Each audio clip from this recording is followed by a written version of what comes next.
بسم الله الرحمن الرحيم. Thanks for watching. Don't forget to like, comment, share and subscribe to. أعوذ بالله من الشيطان الرجيم. بسم الله الرحمن الرحيم. وأرنا مناسكنا وتب علينا إنك أنت التواب الرحيم. وقال النبي صلى الله عليه وسلم: من ملك زادا وراحلة تبلغه إلى بيت الله فلم يحج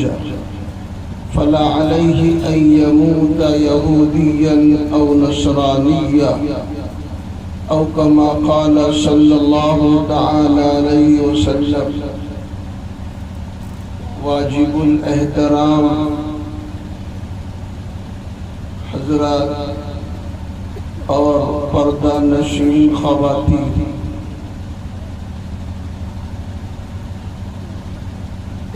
آج کا یہ پروگرام ایک خوش نصیب اللہ کا نیک بندہ جو اللہ کے گھر کے لیے ارکان حج ادا کرنے کے لیے مکہ المکرمہ کا سفر کرنے والے ہیں،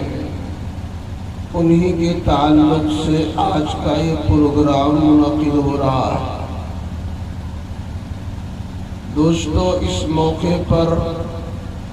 ہم سب ارادہ کریں کہ اللہ تعالی ہم سب کو اپنے گھر کی زیارت کے لیے قبول فرمائے، اپنے نبی کے روضے کی حاضری کی سعادت عطا فرمائے اور بار بار یہ توفیق نصیب فرمائے۔ اللہ تعالیٰ نے مسلمانوں پر بنیادی طور پر 5 اعمال فرض کیے ہیں۔ ہر مسلمان پر بنیادی طور پر 5 عمل ہے۔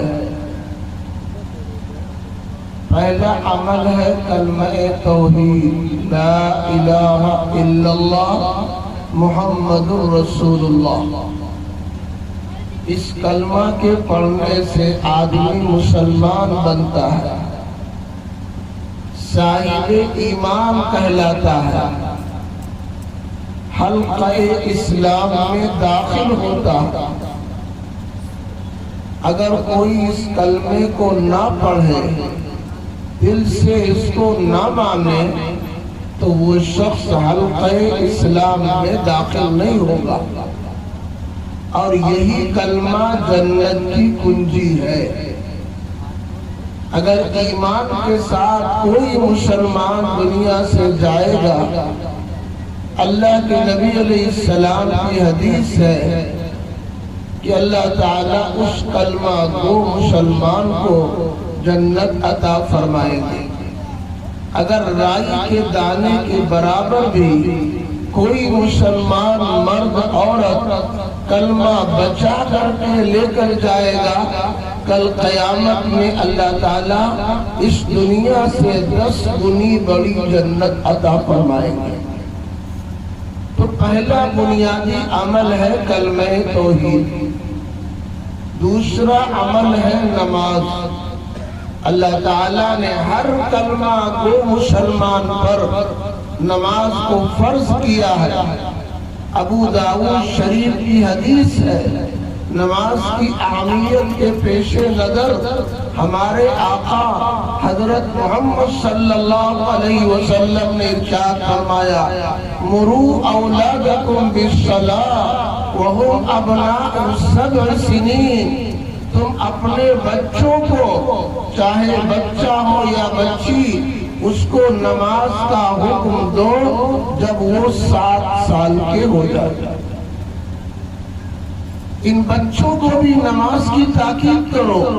جب ان کی عمر 7 سال کی ہو جائے۔ وَاضْرِبُوهُمْ عَلَيْهَا وَهُمْ أَبْنَاءُ 10، اور جب یہ 10 سال پر پہنچ جائے اور نماز نہ پڑھیں تو ان پر سختی کرو، ان کو ڈانٹو، انہیں مارو، ہر طرح تاکید کر کے انہیں نماز کا پابند بنا دو۔ اب آپ اندازہ لگائیے، ایک نابالغ بچہ جو 7 سال کا ہے نابالغ ہے، 10 سال کا ہے نابالغ ہے، اسے اللہ کے نبی علیہ السلام فرماتے ہیں نماز کا پابند بناؤ، نماز کی تاکید کرو، تاکہ یہ بالغ ہوتے ہوتے 15 سال کو پہنچتے پہنچتے مکمل طریقے سے نماز کا پابند ہو جائے۔ تو اسلام کا دوسرا بنیادی عمل نماز ہے، تیسرا عمل روزہ ہے۔ اللہ کے نبی علیہ السلام نے ارشاد فرمایا 1 مہینہ رمضان کا روزہ اللہ نے فرض کیا ہے، جو پابندی سے رمضان کا روزہ رکھے گا اللہ اس کو جنت نصیب فرمائے گا۔ قرآن اور روزہ یہ دونوں خدا کے دربار میں، خدا کے بارگاہ میں سفارش پر کریں گے، اللہ کے سامنے بندے کے لیے سفارش کریں گے۔ یقول القرآن یا ربی انی منعتہ بالنوم، قرآن کہے گا یا اللہ میں نے اس بندے کو سونے سے روکا تھا،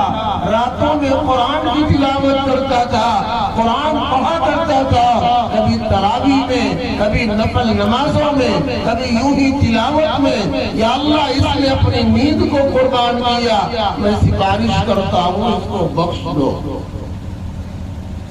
ادھر قرآن اللہ سے سفارش کرے گا، ادھر روزہ آ کر اللہ سے سفارش کرے گا۔ یقول الصیام یا ربی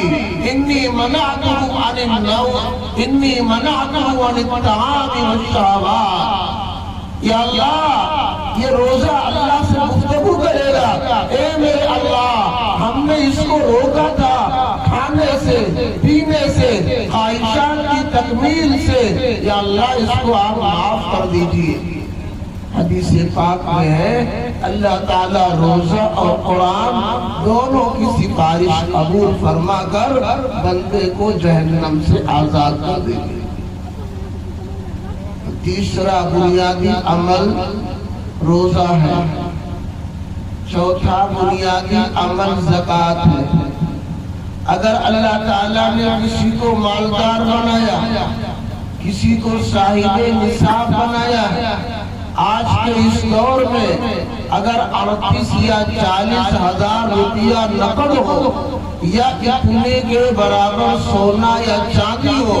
یا اتنے پیسے کے برابر کاروبار کا سامان ہو، یا پلاٹنگ کے لیے مکان یا زمین ہو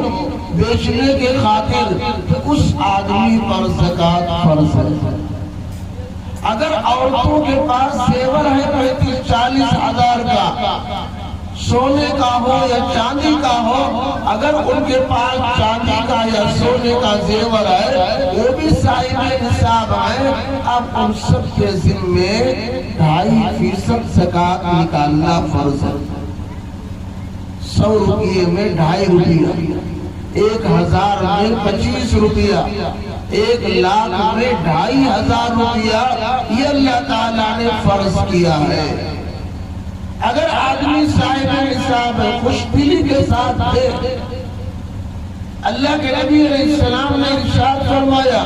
اکلوا لی بست من انفسکم اکفل لکم بالجنہ، 6 چیزوں کی حفاظت کر لو ہم جنت کی گارنٹی لیتے ہیں۔ جو بندہ جو بندی 6 عمل دنیا میں مسلسل کرتے رہیں گے، اللہ کے نبی علیہ السلام فرماتے ہیں ہم اس کے لیے جنت کی گارنٹی لیتے ہیں۔ 6 عمل دوستو کر لو، 6 عمل کر لو، چاہے مرد ہو یا عورت، 6 عمل کرے،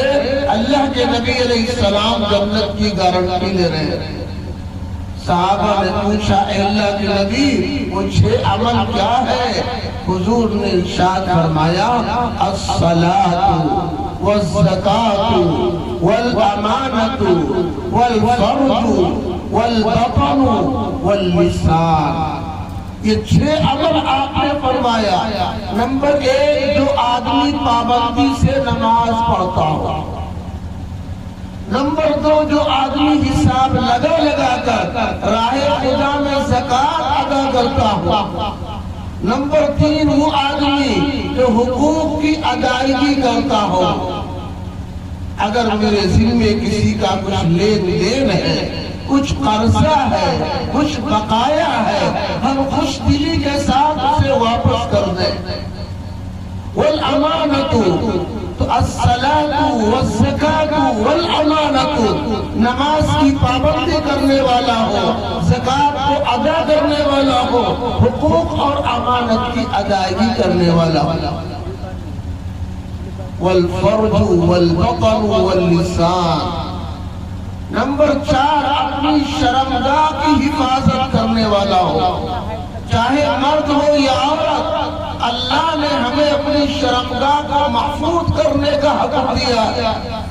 ہماری نظر غلط استعمال نہ ہو، ہماری زبان غلط استعمال نہ ہو، ہمارے پیٹ میں غلط لقمہ نہ داخل ہو، ہماری شرمگاہ غلط جگہ استعمال نہ ہو۔ اللہ کے نبی علیہ السلام نے فرمایا، جو بندہ یا بندی اپنی شرمگاہ کو، اپنی زبان کو محفوظ کر کے دنیا سے آئیں گے، ہم ان کے لیے جنت کا داخلہ آسان کر دیں۔ نمبر 5 فرمایا، والبطن، اپنے پیٹ کی حفاظت کرے، کبھی اس میں غلط لقمہ، حرام لقمہ نہ داخل کرے۔ اور نمبر 6 فرمایا، واللسان، اپنی زبان کی حفاظت کرے۔ یہ 6 عمل کی جو حفاظت کرے گا، نماز پابندی سے پڑھے گا، روزہ رکھے گا، زکوٰۃ دے گا، پیٹ میں غلط اور حرام لقمہ نہیں داخل کرے گا،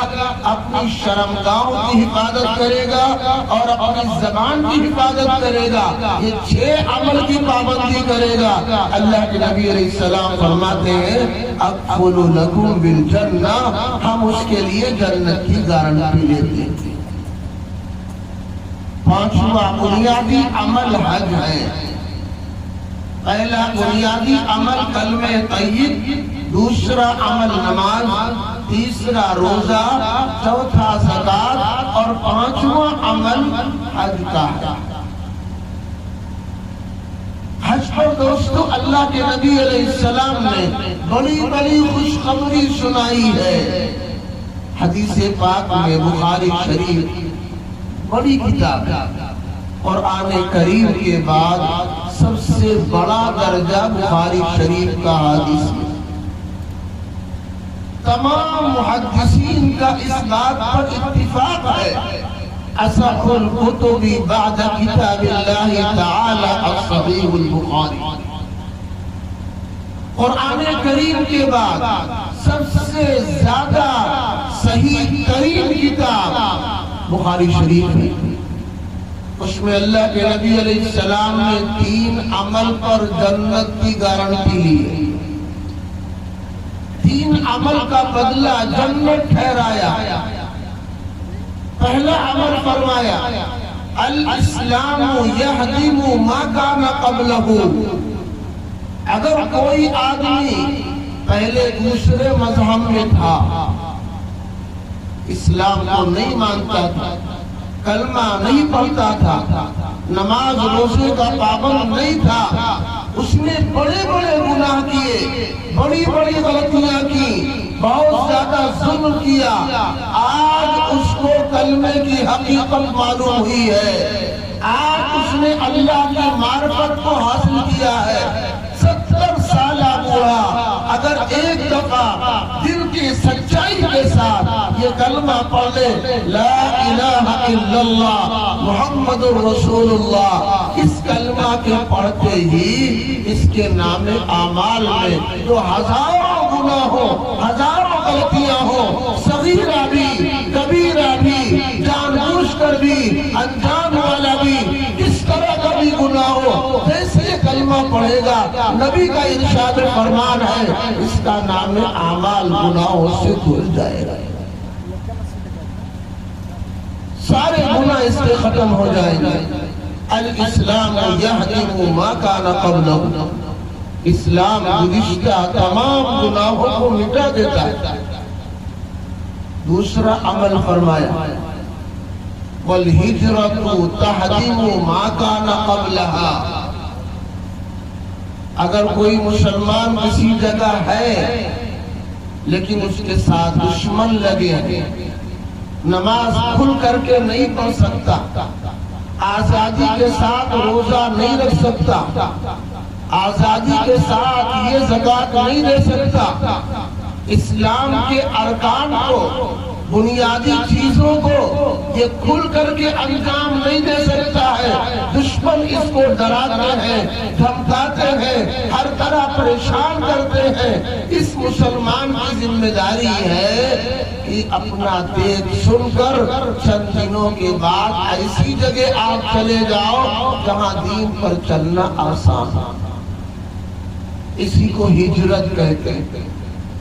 اگر کسی آدمی نے یہ عمل اللہ کے خاطر کیا، دین اسلام کے خاطر کیا، ہر آدمی کو گھر مکان کھیت زمین جائیداد چھوڑتے ہوئے بے انتہا تکلیف ہوتی۔ میرے آقا حضرت محمد صلی اللہ علیہ وسلم جب دشمنوں نے مجبور کر دیا اور نبی نے مکہ کو چھوڑا اور مدینے کی طرف ہجرت کرنے لگے تو آپ بار بار گھوم گھوم کر بیت اللہ کو، مکہ کو، خانہ کعبہ کو دیکھ رہے ہیں اور یہ کہہ رہے ہیں اے مکہ میں تجھ سے محبت کرتا ہوں، تیری محبت میرے اندر ہے، میں تجھے نہیں چھوڑنا چاہتا، اگر یہ دشمن اسلام ہمیں مجبور نہ کرتے تو ہم تیری ہجرت نہ کرتے، تجھ کو ہم نہ چھوڑتے۔ معلوم یہ ہوا ہر انسان کو اپنے وطن سے محبت ہوتی ہے، تعلق ہوتا ہے، لیکن اگر لوگ پریشان کریں اور حد درجہ پریشان کریں، ڈرائیں، دھمکائیں، ہر طرح سے انسان کو پریشان کریں اور کھل کر کے یہ آدمی روزہ نماز نہ کر پائے تو کسی ایسی جگہ چلا جائے جہاں آزادی کے ساتھ نماز پڑھ سکتا ہو، اسی کو ہجرت کہتے ہیں۔ اللہ کے نبی علیہ السلام نے فرمایا الہجرۃ تہدم ما کان قبلہا، اگر کوئی آدمی یہ ہجرت اللہ کے خاطر کر رہا ہے، اپنے دین پر عمل کے لیے کر رہا ہے، نماز کی پابندی کے لیے کر رہا ہے، اللہ کو خوش کرنے کے لیے کر رہا ہے، تو اس عمل کی بنا پر اس کے گزشتہ تمام گناہ اللہ معاف کر دے گا۔ تیسرا عمل فرمایا والحج یہدم ما کان قبلہ، اگر کوئی آدمی اللہ کو خوش کرنے کے لیے بیت اللہ کا حج کرتا ہے، خانہ کعبہ کا طواف کرتا ہے، صفا مروہ کی سعی کرتا ہے، عرفات کے میدان میں وقوف کرتا ہے، مزدلفہ کے میدان میں ٹھہرتا ہے، منی کے میدان میں رات گزارتا ہے، 3 جمرات میں کنکریاں مارتا ہے، اللہ کے سامنے جا کر کبھی میزاب رحمت کے نیچے، کبھی ملتزم پر، کبھی مقام ابراہیم پر، کبھی حتیم میں اور کبھی خانہ کعبہ کی زیارت کر کے جگہ جگہ اللہ سے اپنے معافی اور گناہوں کی درخواست کرتا ہے، اپنے گناہوں کی معافی کی بھیک مانگتا ہے، تو اللہ تعالیٰ اس کے حج کو قبول کریں گے اور جب وہ حج سے واپس آئے گا تو گناہوں سے پاک صاف ہوگا۔ تو حج کرنے سے بھی اللہ تعالیٰ گزشتہ تمام گناہوں سے پاک کر دیتے ہیں، کتنا بھی انسان کا گناہ کیوں نہ ہو۔ آپ کو معلوم ہوگا، سنا ہوگا کہ مکہ میں 2 پتھر ہیں، ایک کو حجر اسود کہا جاتا ہے اور ایک کو مقام ابراہیم، یہ دونوں پتھر جنت کے ہیں۔ حدیث پاک میں ہے ان الرکن والمقام یاقوتتان من یاقوت الجنہ، حجر اسود اور مقام ابراہیم کا پتھر، یہ دونوں جنت کے یاقوت کے پتھر، ان کی روشنی بہت زیادہ تھی۔ اگر یہ پتھر یوں ہی اللہ جب دنیا میں اتارتا تو مشرق سے لے کر مغرب تک منور اور روشن ہو جاتا، لیکن اللہ تبارک تعالیٰ نے طمس اللہ نورہما، اللہ نے ان کی روشنی کو مٹا دیا۔ وَلَوْ لَمْ يَطْمِسْ نُورَهُمَا لَأَضَاءَتَا مِنْ بَيْنِ الْمَشْرِقِ وَالْمَغْرِبِ، اگر اللہ تعالیٰ اس کی روشنی کو ختم نہ کرتا تو ان پتھروں کی چمک سے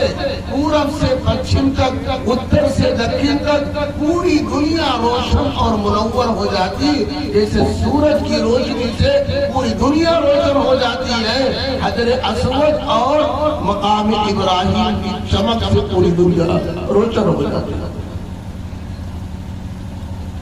لیکن پھر بھی جب یہ حجر اسود اترا،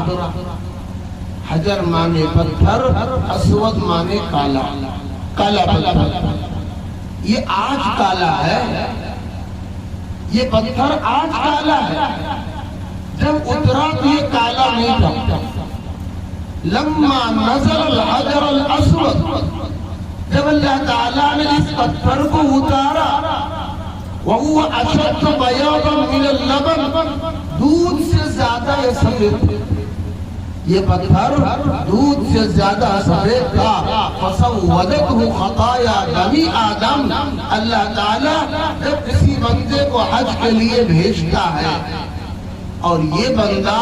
حجر اسود کو چومتا ہے، یہ حجر اسود کا استعلام کرتا ہے۔ استعلام کا مطلب اس کے سامنے ہاتھ کا اشارہ کر کے اپنے ہاتھ کو چومتا ہے، تو اللہ تبارک تعالیٰ انسانوں کے گناہ کو اس پتھر میں جذب کر دیتے ہیں، وہ پتھر گناہوں کو چوس لیتا ہے۔ یہ انسان جو گناہ لے کر جا رہا ہے، جب وہاں طواف کرتا ہے، سعی کرتا ہے، نمازیں پڑھتا ہے، اللہ سے روتا ہے، کہیں ملتزم کو چمٹ کر، کہیں خانہ کعبہ کا دروازہ پکڑ کر، کہیں میزاب رحمت کے نیچے آ کر کے، کہیں حکیم پہ نماز پڑھ کر کے، جگہ جگہ جو دعاؤں کا اہتمام کرتا ہے، اللہ تبارک تعالیٰ اس کے گناہوں کو معاف فرما دیتا ہے۔ تو دوستو، حج بڑی سعادت کی عبادت ہے۔ اللہ ہم سب کو بار بار حج کی توفیق عطا فرمائے۔ جو چیز دوستو اہم ہوتی ہے اس کی ذمہ داری بھی اہم ہوتی ہے۔ پہلی کوشش ہمیں یہ کرنی چاہیے، حلال اور پاکیزہ کمائی سے، مال سے ہمیں حج کرنا۔ جب ایک حاجی تلبیہ پڑھتا ہے، لبیک اللہم لبیک لبیک لا شریک لک لبیک ان الحمد والنعمت لک والملک لا شریک لک، جب یہ بندہ پڑھتا ہے اللہ کی طرف سے جواب ملتا ہے، اے میرا بندہ آ رہا ہے، حاضر ہے۔ یہ بندہ کہتا ہے، یا اللہ میں آ گیا، حاضر ہوں، تیرے دربار میں آ گیا ہوں، یا اللہ تجھے منانے آیا ہوں، یا اللہ تو روٹ چکا ہے میرے گناہوں کی وجہ سے، آج مان جا، میرے گناہوں کو معاف فرما دے، تو اللہ اس گناہوں کو معاف کر دیتا ہے۔ لیکن اگر کوئی آدمی حرام کے مال سے حج کرنے جاتا ہے، ناجائز مال سے حج کرنے جاتا ہے، دوسروں کا حصہ ہڑپ لیا، غصب کر لیا، اپنے معاملات کو صاف ستھرا نہیں کیا، اور وہ حج کرنے جاتا ہے، اور جب وہ یہ آواز لگاتا ہے، لبیک اللہم لبیک، اللہ کی طرف سے جواب آتا ہے، لا لبیک ولا سعدیک، اے بندہ تیری نگاہ مجھے قبول نہیں ہے، تیری آواز کو میں واپس کرتا ہوں، تو اپنے گھر اپنے آباد رہے۔ اس لیے میرے بھائیو دوستو، حج میں جانے سے پہلے جو حقوق العباد اللہ نے بتائے ہیں ان سے انسان تلافی کر لے۔ جو کسی کا لین دین ہو، کسی سے کچھ کہا سنا ہو، کسی کا کوئی حق ہمارے ذمہ ہو، یہ سب معافی تلافی کر لے۔ کیونکہ دو حقوق ہیں، ایک حقوق اللہ نماز ہے، روزہ ہے، حج ہے، زکوٰۃ ہے، قرآن کی تلاوت ہے، دعاؤں کا اہتمام ہے، استغفار ہے، یہ تمام طرح کی عبادت یہ حقوق اللہ ہے، یہ اللہ کا حق ہے۔ اللہ کے حقوق کے بارے میں یہ ہے کہ اگر بندے سے کہیں کوتاہی ہو جائے، بندے سے کوئی کمی رہ جائے، اللہ غفور الرحیم ہے، اللہ ستار العیوب ہے، اللہ غفار الذنوب ہے، اللہ گناہوں کو معاف کر دے۔ لیکن اگر کوئی بندہ حقوق العباد سے فارغ نہیں ہے، کسی کو گالی دیا ہے، کسی کو مارا ہے، کسی کی زمین لے رکھی ہے، کسی کی دکان لے رکھی ہے، کسی کی کمائی لے رکھی ہے، کسی کا حق دبا رکھا ہے، اگر حقوق العباد سے فارغ نہیں ہے، کل قیامت کے دن اللہ اس کو معاف نہیں کرے گا۔ اللہ بڑا منصف ہے، انسان تو انسان ہے، جانور، درندے، پرندے، چوپائے، جن کے لیے نہ جنت ہے نہ دوزخ ہے، لیکن اگر ان کے اندر بھی ناانصافی ہوئی ہوگی، کل قیامت کے روز اللہ تبارک تعالیٰ ان کے درمیان بھی انصاف کرے گا۔ حدیث پاک میں ہے، اگر ایک سینگ والی بکری نے بے سینگ والی بکری کو دنیا میں مار دیا، ستایا ہے، ظلم کیا ہے، کل قیامت کے دن اللہ تعالیٰ دونوں بکریوں کو زندہ کرے گا، سینگ والی کو بھی اور بے سینگ والی کو بھی۔ اللہ تعالیٰ حکم دے گا، اے بے سینگ والی، دنیا میں تجھ کو سینگ والی بکری نے مارا تھا، تیرے اوپر ظلم کیا تھا، زیادتی کی تھی، آج میری عدالت ہے، یہاں پر میں انصاف دلانے آیا ہوں، آج تو اپنا بدلہ لے لے۔ چنانچہ بے سینگ والی بکری سینگ والی سے اپنا بدلہ لے لی۔ جب معاملہ برابر سرابر ہوگا تو اللہ تعالیٰ فرمائیں گے کن ترابا، جا مٹی بن جا۔ اسی طرح چوپائے میں، چرند میں، پرند میں، درند میں، دنیا کی 18,000 مخلوقات میں اگر کسی مخلوق نے کسی پر ظلم کیا ہے، زیادتی کی ہے، اس کے حقوق کو پامال کیا ہے، اللہ ایک ایک مخلوق کو زندہ کرے گا، مخلوق کے ایک ایک فرد کو اللہ زندہ کرے گا اور انصاف دلائے گا، حق دلائے گا۔ اور جب برابری ہو جائے گی اللہ فرمائے گا کن ترابا، کن ترابا، اب جا مٹی بن جا، مٹی بن جا، نہ تیرے لیے دوزخ ہے نہ تیرے لیے جنت ہے۔ یہ تمام مخلوقات کے ساتھ اللہ کا معاملہ ہوگا۔ انسان اور جنات یہ دو مخلوق ہیں جن کے لیے اللہ نے جنت اور دوزخ بنائی ہے۔ جب یہ منظر کافر دیکھیں گے کہ اللہ تعالیٰ نے ظالم اور مظلوم دونوں کو زندہ کر کے مظلوم کو بدلہ دلا دیا اور ظالم نے بدلہ دیا اور پھر ان کو مٹی بن گئے، یہ بھی تمنا کریں گے یقول الکافر یا لیتنی کنت ترابا، یہ کافر بھی تمنا کریں گے اے کاش آج میں بھی مٹی ہو چکا ہوتا تو ہم کو ہمیشہ ہمیشہ دوزخ میں جلنے کی سزا نہ ملتی۔ لیکن دوستو ان کی یہ تمنا پوری نہیں ہوگی۔ میں عرض یہ کر رہا تھا کہ اگر حقوق العباد کسی کے ذمہ میں ہے یہ حقوق اللہ کے مقابلے میں بڑا ہوا ہے، اس کی فکر کر کے آج اللہ نے زندگی دی ہے، آج اس دنیا میں اپنا کہنا سننا معاف کرا لے۔ اگر کوئی حق ہے تو اس کو دے لے کر برابر کر لے، جس طرح کا کوئی بھی حق ہے انسان برابر کر لے اور ہر طرح سے حقوق سے پاک ہو کر پھر اللہ کے گھر کا رخ کرے۔ وہ حج میں جا رہا ہے، پوری زندگی کے کیے کرائے گناہ کو معاف کرانے جا رہا ہے، اللہ کو منانے جا رہا ہے، روٹے ہوئے خدا کو منانے جا رہا ہے۔ آج سے اس کی زندگی بدلنی ہے، کیفیت بدلنی ہے، اور یہ علامت بتائی جاتی ہے کہ حاجی حج کرنے کے بعد اگر اس کی زندگی میں نماز کی پابندی ہے، روزے کا اہتمام ہے، زبان پہ سچائی ہے، قرآن کی تلاوت ہے، نیکی کی طرف چل رہا ہے، اس کا مطلب اس کا حج قبول ہے۔ اور اگر حاجی حج کرنے کے بعد اور گناہوں میں لگ جائے، ابھی تک کم جھوٹ بولتا تھا اب اور زیادہ جھوٹ بولے، ابھی تک نمازیں کم چھوڑتا تھا اب اور زیادہ چھوڑنے لگا، ابھی تک گالی نہیں بکتا تھا حج کرنے کے بعد گالی بکنے لگے، اس کا مطلب اس کا حج قبول نہیں ہے۔ اس لیے میرے بھائی اللہ سب کو توفیق عطا فرمائے، ہم بار بار اس گھر کے لیے جائیں، بڑی سعادت کی بات ہے، لیکن حقوق کی بات کو معاف کراتے ہوئے، ادا کرتے ہوئے ہم جائیں۔ اب انشاءاللہ آپ کے ساتھ تفصیل کے ساتھ بات اس پر ہوگی، میں مختصر 5-6 منٹ میں بات کر کے ختم کرتا ہوں۔ جو بھی حاجی حج کرنے جائے تو وہاں لگ بھگ 40-42 دن رہتا ہے، اور یہ 40-42 دن 3 حصے میں تقسیم ہوتا ہے۔ جو شروع میں جاتے ہیں وہ مدینہ جاتے ہیں، اور جو دیر میں جاتے ہیں وہ مکہ جاتے ہیں۔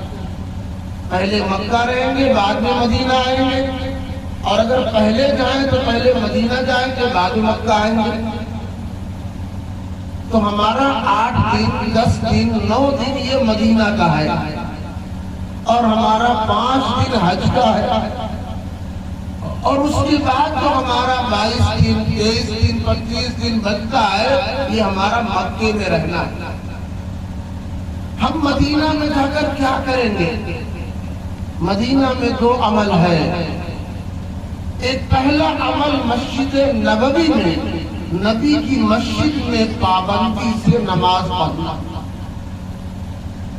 اور دوسرا عمل نبی کے روضے پر بار بار حاضر ہو کر بڑی عقیدت اور محبت کے ساتھ نبی کا احترام کرتے ہوئے، نبی کی عظمت کا خیال رکھتے ہوئے ہمیں بار بار صلاۃ و سلام پیش کرنا ہے۔ الصلاۃ والسلام علیک یا رسول اللہ، الصلاۃ والسلام علیک یا حبیب اللہ، الصلاۃ والسلام علیک یا خیر خلق اللہ، اس طرح ہمیں وہاں سلام پیش کرنا۔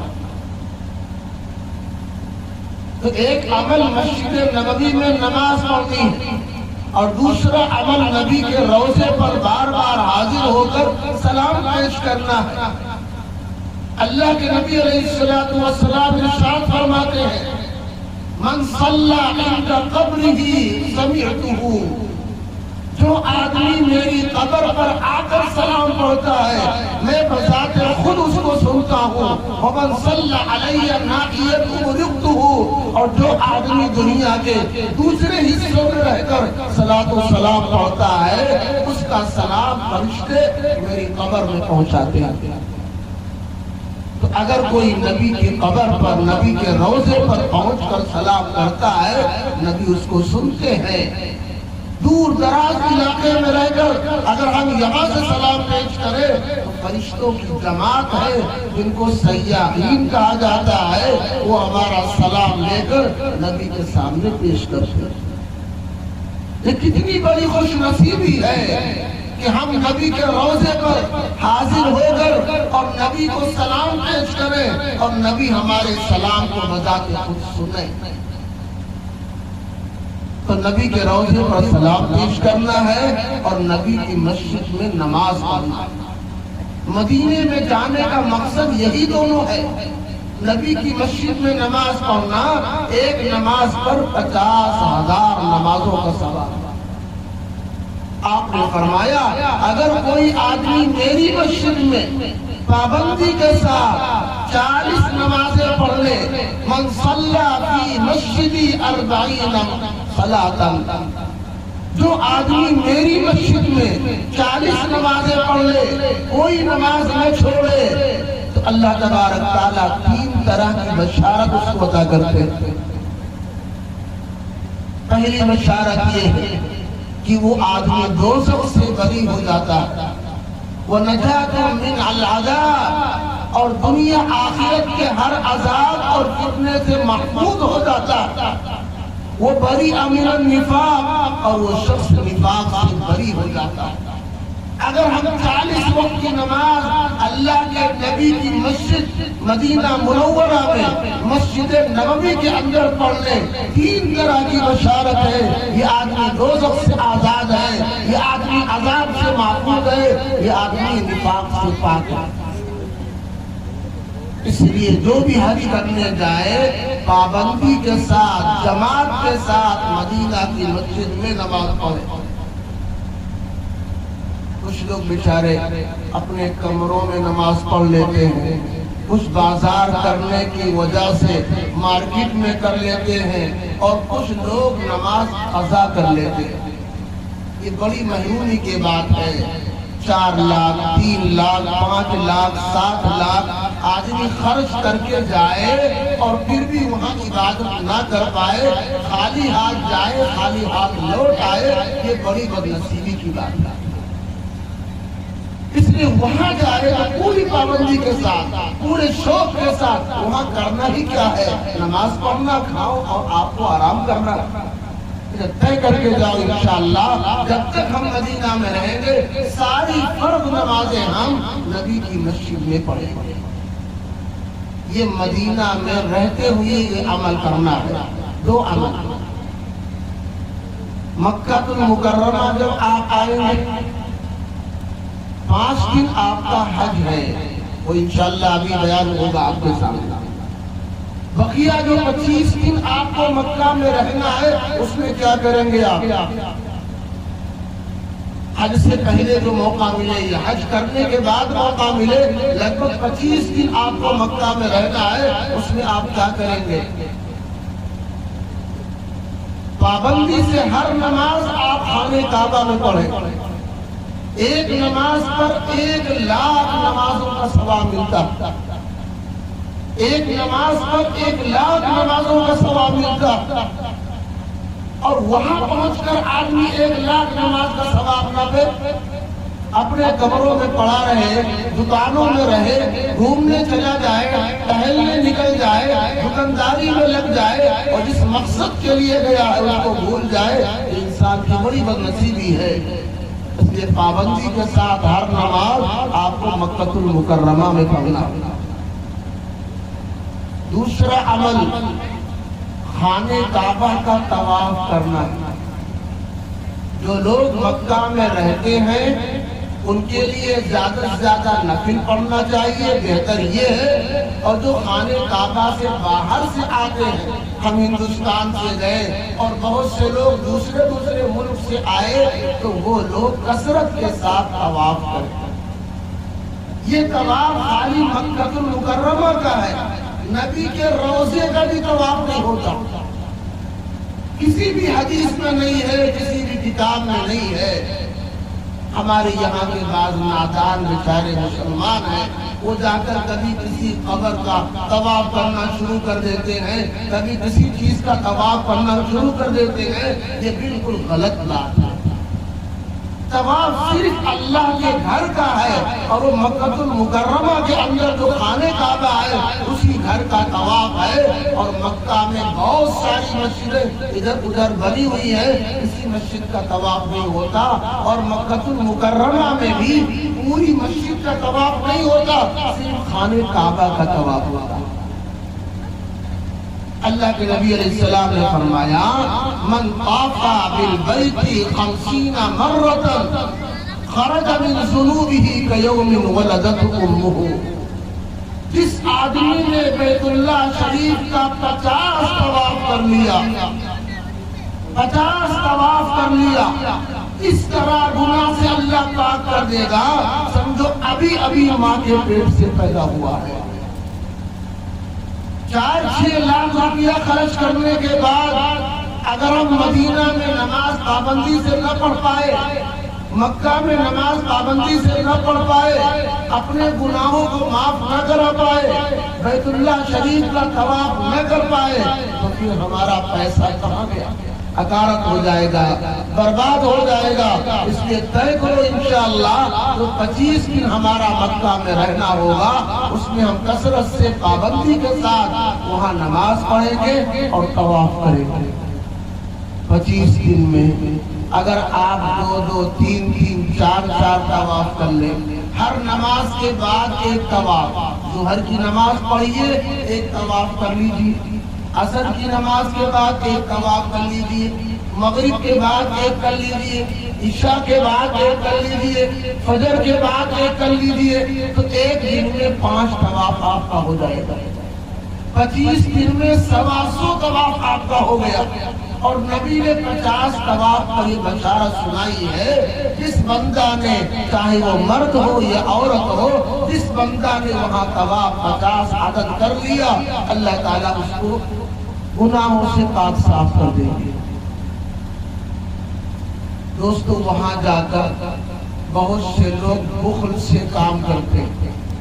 حج کمیٹی سے جو جاتے ہیں ان کو 2100 ریال ملتا ہے۔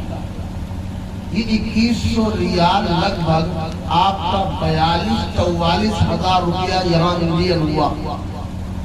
اتنے میں آپ جتنا کھانا چاہے کھائیں، کم نہیں پڑے گا انشاءاللہ۔ قربانی کر رہے ہیں، اسی میں کھجور بھی لے آئیں، سارا آپ کا ہو جائے گا۔ لیکن یہ بندہ کچھ تو ہوتے ہیں جو خالی صاحب بازار کرتے ہیں، جب جاتے ہیں گاؤں والے تو یہاں بیچارے مصافہ کرتے ہیں، 10-20-50 ہدیہ تحفہ کرتے ہیں، اور اس نیت سے کہ حاجی صاحب جب آنا تو وہاں سے میرے لیے تبرک لانا۔ ابھی بیچارے حاجی صاحب 60-70 سال کے، ان کا خود چلنا مشکل ہے، یہ آپ کے لیے کون سا سامان لاد کے لائیں گے؟ تو یہ حاجی وہاں پر جا کر کے بخل سے کام لیتا، صاحب کھانا نہیں کھاتا، پانی نہیں پیتا، پیسہ رکھے ہے جیب میں، کمزور ہے، لاغر ہے، خرچ نہیں کرتا۔ وہاں پر خرچ کرنا بھی صاحب بہت بڑی سعادت ہے۔ اللہ کے نبی علیہ السلام نے فرمایا النفقۃ فی الحج کالنفقۃ فی سبیل اللہ، جس طرح راہ خدا میں 1 روپیہ خرچ کرنے پر 7 کروڑ روپیہ خرچ کرنے کا ثواب ملتا ہے۔ حاجی وہاں خرچ کرے، کھانا کھائے، پانی پیے، کسی کی ضیافت کرے، مہمانداری کرے، دوسروں کو کھلائے، 1 روپیے پر بے شمار پیسوں کا ثواب پائے۔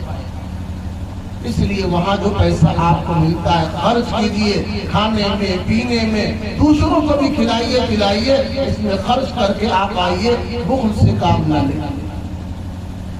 ایک چیز کا دھیان رکھتے ہوئے جائے، جب آدمی یہاں سے جاتا ہے، بہت سے حاجی پورے گاؤں والوں کو کھانا کھلائیں گے، صحرا پہنیں گے، لگتا ہے حاجی صاحب کی بارات جا رہی ہے۔ تو یہ طریقہ غلط ہے۔ حاجی صاحب کی بارات، ہمارا ہر کام اگر نبی کے طریقے پر ہے تو صاحب اللہ کو پسندیدہ مقبول ہے، اس پر ہمیں اجر ملے گا۔ اور اگر ہمارا کوئی بڑا سا بڑا عمل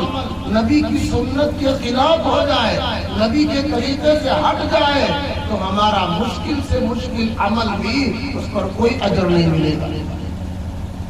عمر رضی اللہ تعالی عنہ حج میں جانے لگے، اللہ کے نبی علیہ السلام سے آ کر پوچھا،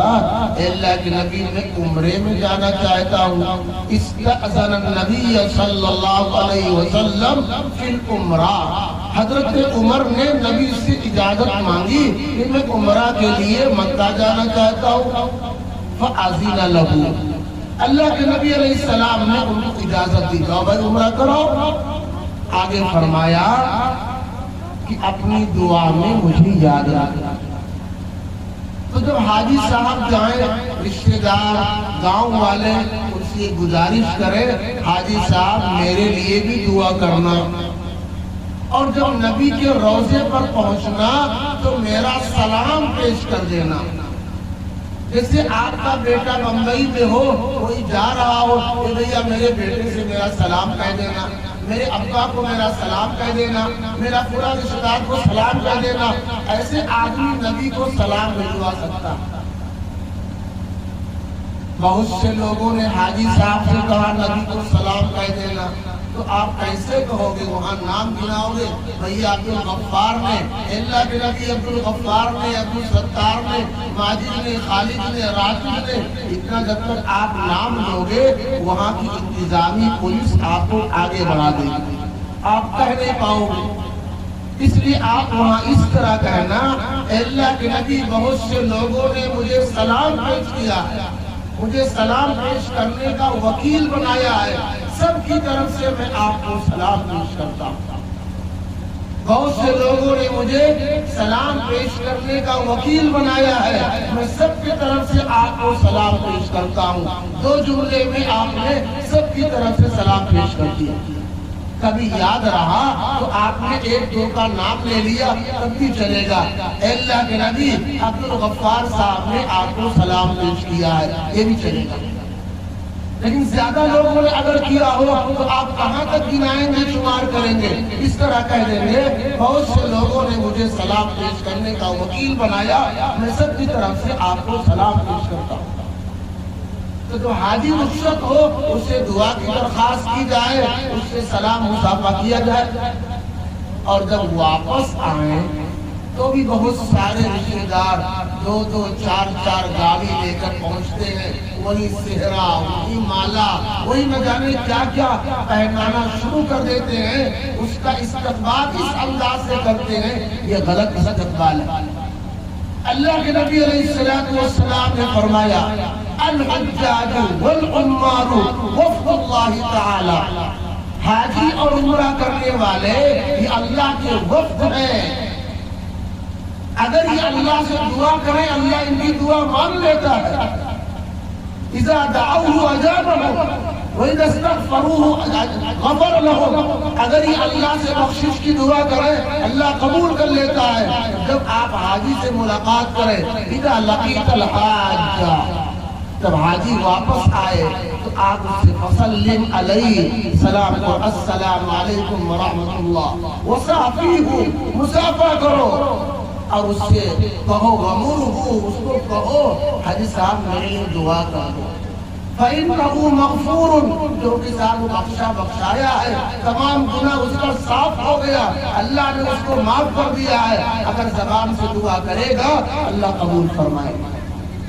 اس انداز سے سادگی کے ساتھ جائیں، وہاں پر ارکان ادا کریں اور سادگی کے ساتھ ہم واپس آئیں۔ وہاں رہتے ہوئے مکہ اور مدینہ میں آپ نبی کے شہر میں ہیں، اللہ کے شہر میں ہیں، اس پاکیزہ شہر میں ہیں جس کی اللہ نے قسم کھائی ہے، نبی کو اللہ نے جہاں پیدا کیا ہے، اس لیے کوشش کریں ہماری زبان سے کوئی غلط بات نہ نکلے، ہماری آنکھوں سے بد نظری نہ ہو، ہمارے ہاتھ سے کوئی ظلم نہ ہو، ہمارا پاؤں سے کوئی غلط کام نہ ہو، ہمارے پیٹ میں کوئی غلط لقمہ نہ جائے، ہمارے جسم کے کسی حصے سے کوئی گناہ اور غلطی نہ ہو، اس کا ہمیں ادب اور احترام کرنا۔ اس انداز سے انشاءاللہ اگر ہم حج کریں گے اللہ قبول کرے گا اور اللہ تعالیٰ پھر ہمیں جنت دے گا۔ اسی کو فرمایا ابراہیم علیہ السلام نے اللہ سے دعا کی تھی وَأَرِنَا مَنَاسِكَنَا وَتُبْ عَلَيْنَا، جب خانہ کعبہ کی تعمیر سے مکمل فارغ ہو گئے، یا اللہ مجھے مناسک حج سکھا دیجئے، ارکان حج بتا دیجئے، کیسے ہمیں حج کرنا ہے سکھا دیجئے۔ ابھی انشاءاللہ حضرت مولانا افتخار حسن صاحب آپ کو طریقہ بتائیں گے، سکھائیں گے۔ ابراہیم علیہ السلام نے دعا کی تھی کہ اللہ ہمیں حج کا طریقہ سکھا دیجئے، ہماری توبہ قبول فرما لیجئے، اور آپ بہت توبہ قبول کرنے والے ہیں، اس طرح ہم حج کریں گے انشاءاللہ قبول ہوگا۔ اللہ تعالی ہم سب کو عمل کی توفیق عطا فرمائے۔